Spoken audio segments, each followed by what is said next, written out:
السلام عليكم ورحمة الله وبركاته. وإذا حييتم بتحية فحيوا بأحسن منها أو ردوها. الحمد لله على إحسانه وشكر له على تفضله وامتنانه. The only continent that can be considered a majority Muslim continent is the continent of Africa. Regardless of how some countries play with the census and the populations, there is no doubt that the continent that is only continent in the entire world that is a majority Muslim continent is the continent of Africa. And after the fadl of Allah, the blessings of Allah upon us Muslim Africans on this continent, the fadl goes back to three particular people in our history: Shaykh Abdullah ibn Yasin al-Jazuli, Shaykh Abu Bakr ibn Umar al-Lamtuni, and the Shaykh Yusuf ibn Tashafin.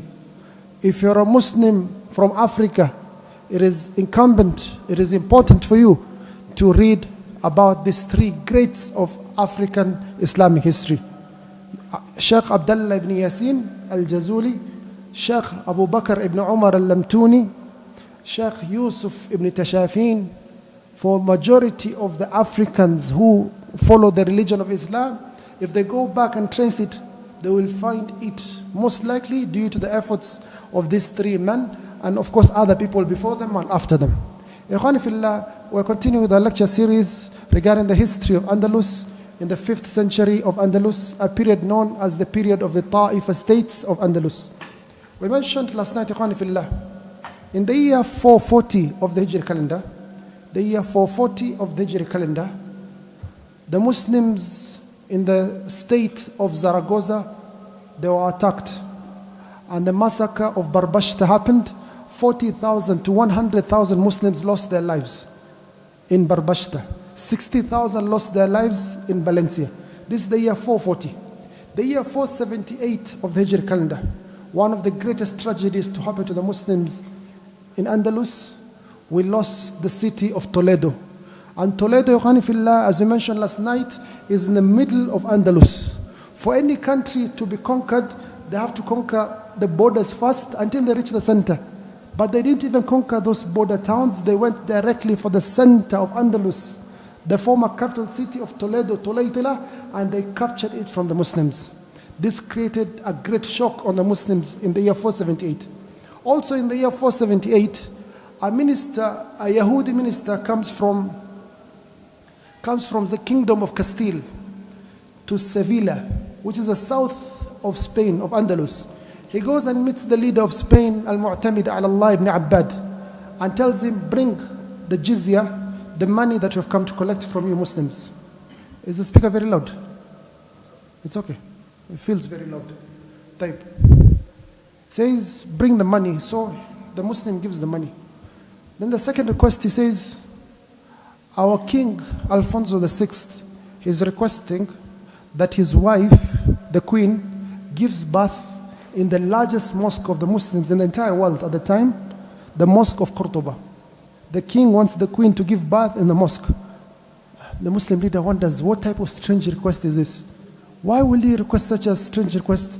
The mosque is for places for ibadah, for worship. It is not a maternity hospital. He says, this Yahudi, insulting the leader, he says to him, our priests, they have said and they have prophesied that if the queen gives birth in the largest mosque of the Muslims in Cordoba, a son, that we shall be able to conquer all of you Muslims. And that's the reason we want her to give birth in this mosque, the greatest mosque of Cordoba. So of course, Al-Mu'tamid ala Allah ibn Abbad, he rejects this request. The minister continues insisting and insulting the leader.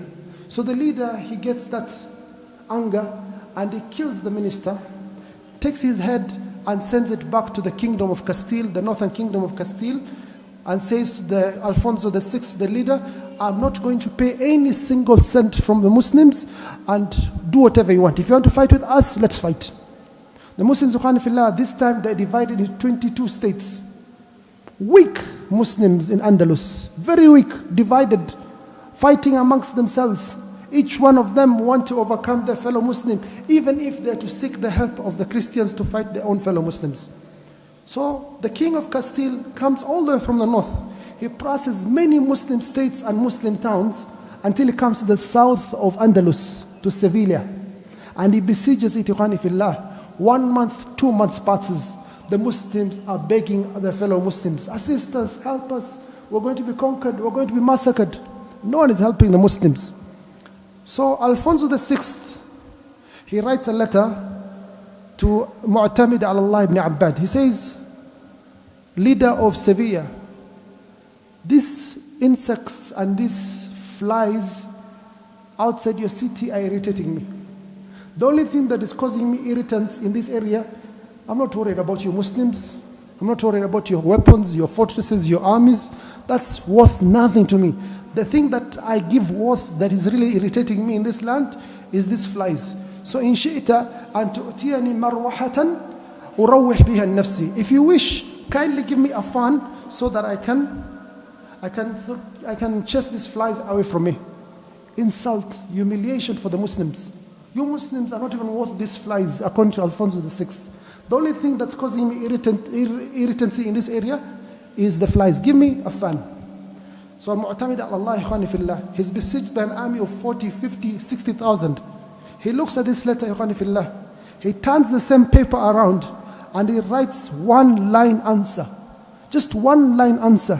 When Alfonso VI reads this one line, ikhwani fillah, he shakes in fear and he runs away with his entire army. One word made this entire army go back to Castile, go back to the northern and leave the state of Sevilla. Ikhwani fillah, what is this one line that Mu'tamid ala Allah, Allah subhanahu wa ta'ala blessed him and gave him this thought of writing such a line. He says, Wallahi, لَإِن لَمْ تَرْجِعْ لَأُرَوِّحَنَّ لَكَ بِمَرْوَحَةٍ مِنَ الْمُرَابِطِينَ.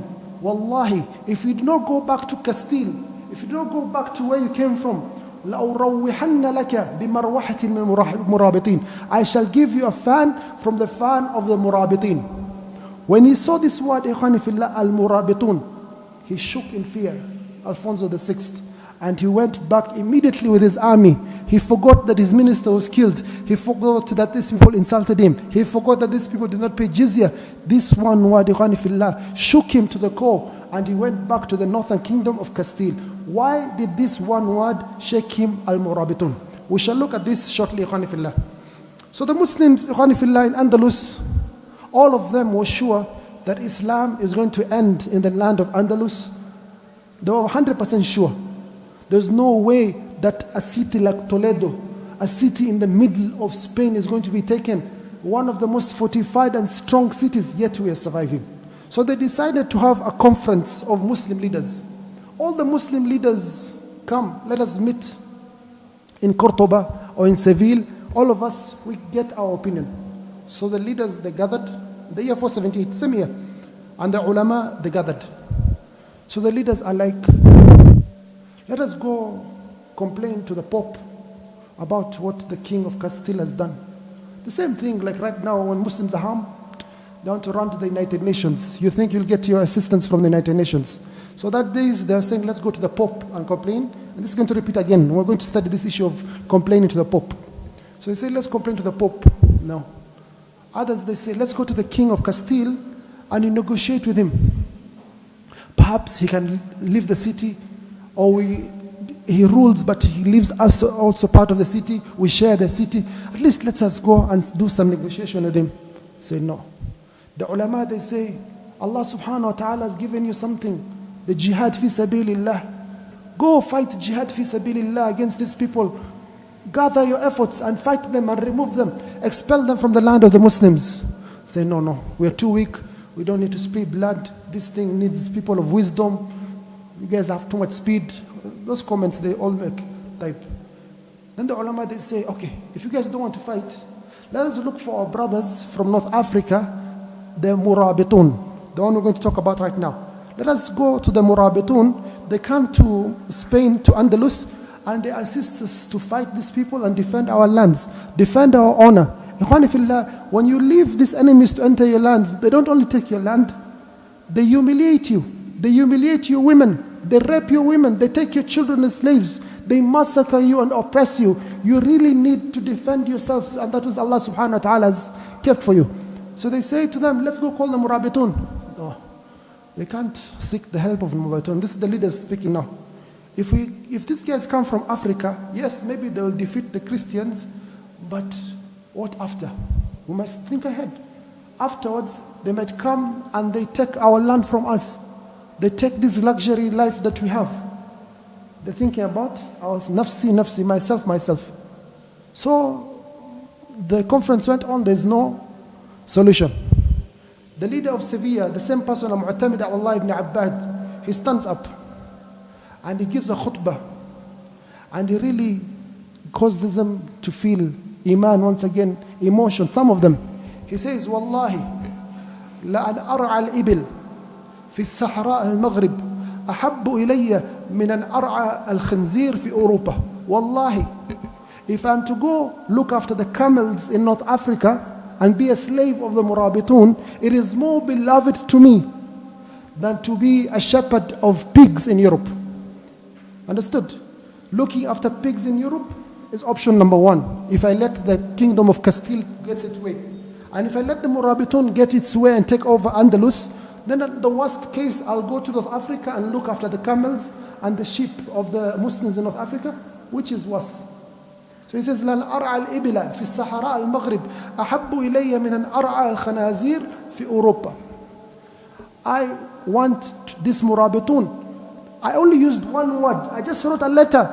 And these people, the enemies went back. Imagine right now if they come. One word made them go back because I wrote Murabitoon in a letter. The entire army went back. Now imagine if those guys really come here. What will be the result? Please listen. All the leaders of Hanifillah refused apart from two leaders. The leader of Batalayos, which is Portugal, Al-Mutawakkil ala Allah ibn Aftas. He says, let us go to the Murabitoon. The leader of Granada, Abdullah ibn Bilqin, he says, let us go to the Murabitoon, and that's Al-Mu'tamid Allah ibn Abbad. So they gather a group of scholars, ministers, elders, to go past the Jabal Tariq into Morocco to meet with the Murabitin. Ikhwani fillah, who are these Murabitun that the Muslims of Andalus were keeping all their hope in? Ikhwani fillah, who are these Murabitun? The reason that the majority, we in Africa are the majority religion. This is our lecture for tonight. Ikhwani fillah, we have to go to the south of Mauritania to understand the beginning of this story. In the year 440 of the Hijri calendar, what was happening in Spain? The massacre of Barbashta and the massacre of Valencia was going on. One side of the world is a massacre. In the year 440, one of the leaders in the south of Mauritania, there were two tribes from the Sinhaja tribe. The Sinhaja, they divided into two groups, Judala and Lamtuni. Sinhaja, if you have read the Arabic book of grammar, Ajurumiyah, you will find that his name is Ibn Ajurum as-Sinhaji. Sinhaji is this tribe. So it's divided into two main tribes, Lamtuna and Judala. So one of the tribes, Yahya ibn Ibrahim al-Judala, one of the leaders of the Judala, he says, he looks around at his tribe. He's a righteous person. He wants to make changes to his tribe, but he doesn't have the knowledge. He doesn't have that power. He looks at his tribe, he sees that there are people who are Muslim. By name only, they are Muslim. Abdullah, Muhammad, Ibrahim, they have Muslim names. But they drink alcohol, drunkards. Number two, there is a lot of zina in society. Fornication. Zina has become so prevalent that a man will commit zina with his neighbor's wife or neighbor's daughter, and the neighbor will not do anything about it because he himself is engaged in zina. Number three, Muslims are marrying more than 4 women. You find a Muslim man, he has 15 wives, 20 wives. What religion is this? You find sorcery, you find superstitious beliefs, bid'ah, innovations. The society is not a religious society. It's a society that has gone back to the days of Jahiliyyah. So he says, this leader, Yahya ibn Ibrahim al-Judali, let me go perform Hajj. He goes, he performs Hajj. All the way from Mauritania, he takes a flight from the airport in Nouakchott. Was there a flight that time?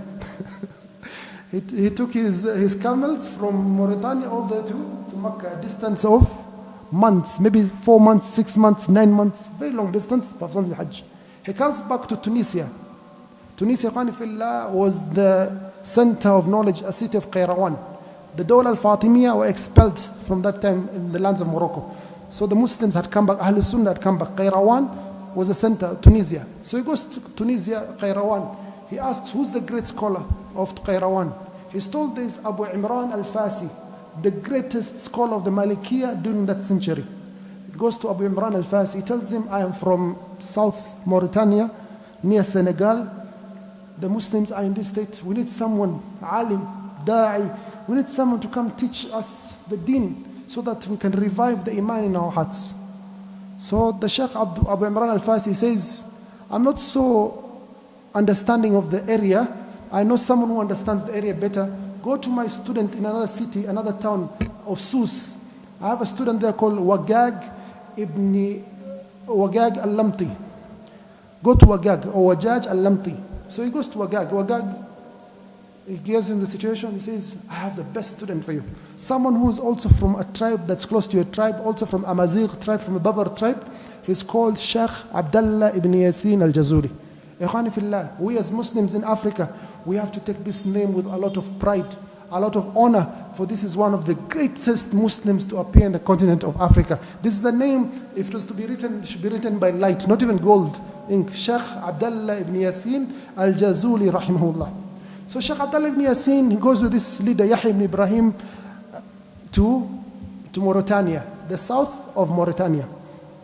He goes there, he starts calling people to da'wah, telling them this is haram, this is halal. Allah subhanahu wa ta'ala forbids you to do this. Allah commands you to do this. He calls them to good of Islam and prohibits them from evil. Ikhwani fillah, the people did not take it well. We have bars. We have brothels. This man is coming to affect our business, our source of livelihood. So the businessmen who of this ma'asi, they start fighting him. They threaten him. They start beating him up. And finally, Khani fillah, they expel him from their town. All this time, the leader is not that powerful. Because if he supports this sheikh a lot, he himself might be killed. He himself might be humiliated. He's trying his best. The sheikh was expelled. Ya layta qawmi ya'lamun. It reminds you of that story of the believer in the house of Fir'aun. وَيَا قَوْمِ مَا لِي أَدْعُوكُمْ إِلَى النَّجَاةِ وَتَدْعُونَنِي إِلَى النَّارِ تَدْعُونَنِي لِأَكْفُرَ بِاللَّهِ وَأُشْرِكَ بِهِ مَا لَيْسَ لِي بِهِ عِلْمٍ وَأَنَا أَدْعُوكُمْ إِلَى الْعَزِيزِ الْغَفَّارِ. It reminds us of that young man in the house of Fir'aun who became a believer, and he calls them to Iman, yet the people, they rejected him and they killed him eventually, and he was amongst the people of Jannah. So Shaykh Abdullah ibn Yasin, heartbroken, he lives. Only maybe 3 people or 5 people have listened to his words, listened to his message. So he lives. He goes even more south, enters Senegal. He looks for an area. He finds a river, probably the Niger River. We don't know which river, probably the Niger River or somewhere there. And he puts a tent, a small tent. Then he tells his students, I have a tent here. Whoever wants to come study the religion, welcome. So 1 student comes, 2 students, 3 students. He starts with them. He teaches them the deen. He teaches them ibadah. Shows them the sunnah, the rawatib, the qiyamul layl. He shows them the fasting of Mondays and Thursdays. He shows them the brotherhood of Islam. He shows them the iman, the stories of the Salafus Salih. Teaches them the sweetness of the Quran and the iman, and the sweetness of the deen enters the hearts of these young men. Khanifillah.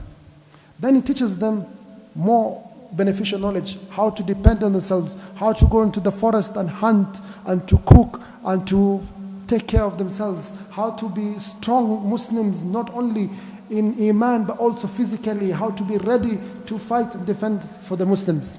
So these 3 young men or 5 young men that told, go, there are 5 right now, go back and bring 1 more each. Just bring 1 more student. 5 became 10. 10 became 20. 20, 40, like that. In 4 years, between the year 440 to the year 444, the Muslims became 1,000 in number.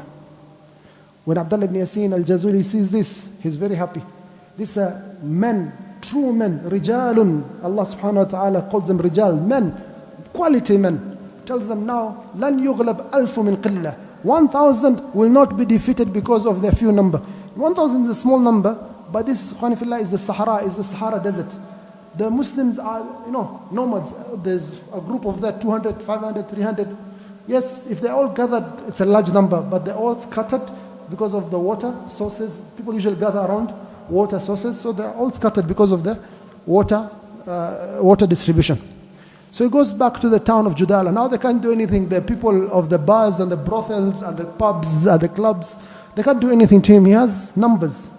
And he starts calling Khanifillah. The numbers increase 1,100, 1,200, 1,400. Then Khanifillah, in the year 445 of the Hijri calendar, remember the two tribes, the tribe of Judala and the tribe of Lamtuna. So far, all of the people, majority from the tribe of Judala. The leader of the tribe of Lamtuna, Yahya ibn Umar al-Lamtuni, he comes to Shaykh Abdullah ibn Yasin and he accepts the da'wah of the Shaykh.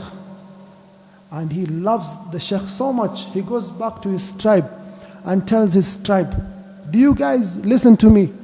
Am I worth anything to you people? If I'm worth anything to you, if I have respect with you, if you want me to remain with your daughters in the same house, let us all follow this Shaykh. Let us follow the deen of Allah Azza wa Jal as was revealed to our beloved Prophet Muhammad Sallallahu Alaihi Wasallam, as is taught by this Shaykh. The entire tribe in one day, Khanifillah. There were 1,400 yesterday. After this leader entered, the number increased to 7,000 in just one day. It reminds us of the story of the Sahabi Sa'ad ibn Mu'adh radiallahu anh. Sa'ad ibn Mu'adh, if you know him, Khanifillah, this man, when he died, the arsh, the throne of Allah subhanahu wa ta'ala, it shook. The arsh ar-Rahman, it shook. From the biography of this man, when he became a Muslim, he went back to his tribe. He told them that your daughters, your blood, everything of you guys is haram until all of you join in following this Prophet Muhammad sallallahu alaihi wasallam in his da'wah.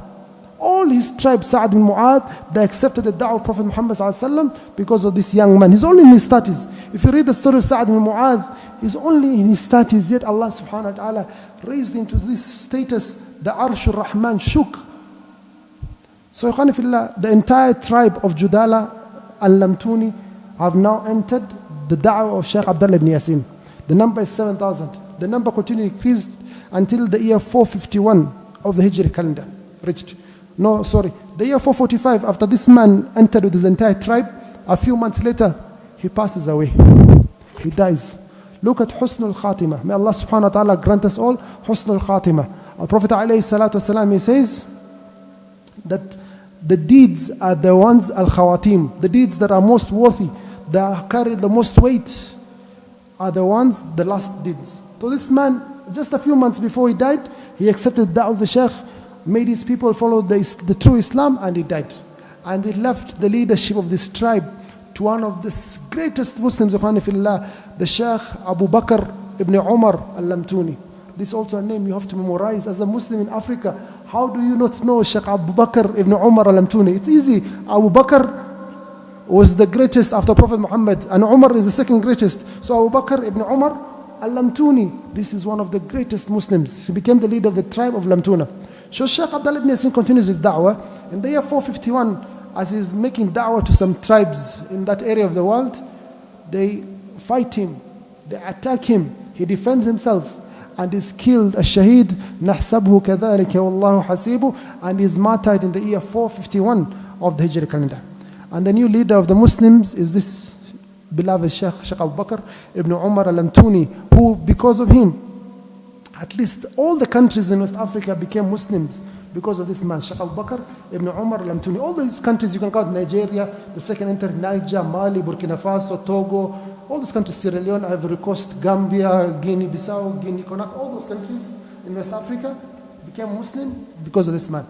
So the leader of the Muslims, 451, is this man, Abu Bakr ibn Umar al-Lamtuni. He leads the Muslims, 451 to 453. There, 453, he hears that there's some khilaf amongst the Muslims in the south of Senegal.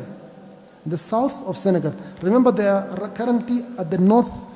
This small state is based in the north of Senegal, the south of Mauritania. So there's Mauritania, Senegal. So they're based here, the north of Senegal, the south of Mauritania. So he hears that there's some khilaf in the south of Senegal.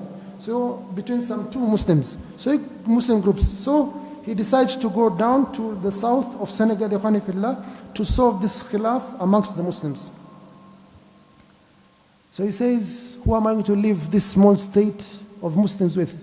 He looks around and he leaves the third, too many names, but all of us have to memorize his names. He leaves the land of the Muslims with one of the greats also of Islamic history, his cousin, Yusuf ibn Tashafin. Yusuf ibn Tashafin. So far we've taken three names. Abdullah ibn Yasin, Al-Jazuli, just remember Abdullah ibn Yasin. Abu Bakr ibn Umar, Al-Lamtuni. And Yusuf ibn Tashafin. Yusuf, Abu Bakr, and Abdullah. So he leaves this small Islamic state to Yusuf ibn Tashafin, his cousin, from the tribe of Lamtuna. And he goes with half of the Muslims. The Muslims that time were 14,000 men. So he takes half, 7,000. He descends to south of Senegal with this 7,000. And he leaves Yusuf ibn Tashafin to lead them. So he goes to the south, the year 453 of the Hijri calendar. He solves the problems of the Muslims. Then he discovers to Shaykh Akram that there are people living in West Africa, in Central Africa, that the deen of Allah Azza wa Jal has not reached. People are still worshipping trees and stones and idol worship. People are engaging in superstition and witchcraft. People do not know La ilaha illallah. Who are these people that da'wah has not reached? The Sahaba did not reach here, the Tabi'in. No one has reached from the Muslims to give these people the hujjah that Allah subhanahu wa ta'ala has kept upon the creation. So he decides, let me go do da'wah. I've left my state with my cousin, Yusuf ibn Tashafin, the year 453. How long did he take to go performing da'wah until goes back? He starts the year 453 doing da'wah in Africa. He finishes one tribe, there's another tribe. He goes to another tribe, da'wah, another tribe, da'wah. Some tribe fights him, he fights them back, makes them surrender, he teaches them. He goes 15 years, he did not come back to his family or his state. He left his country with his cousin. 15 years. From the year 453 to the year 468 of the Hijri calendar, he was not seen. Only his stories are reaching the Muslims as he's conquering land after land and spreading da'wah to the lands of Africa. This is one of the greats of Islamic history. In the year 468 of the Hijri calendar, he comes back to Mauritania and he meets his cousin Yusuf ibn Tashafin. Yusuf ibn Tashafin thought that this man is just going to go for 1 month or 1 week. I'm just holding, I'm the deputy president or I'm the interim leadership. 1 month, 2 months, 1 year has not come. Even he himself, he decides to expand the Muslim empire northwards. Abu Bakr ibn Umar is expanding southwards. Let me expand northwards. What was the result of the efforts of these two men, Yusuf ibn Tashafin, as he was expanding northwards, and Abu Bakr ibn Umar al-Lamtuni, as he was expanding southwards? And what was the effect on the Muslims of Andalus? This is what we shall look at in our forthcoming lecture tomorrow night. وآخر دعوانا أن الحمد لله رب العالمين والسلام عليكم ورحمة الله وبركاته.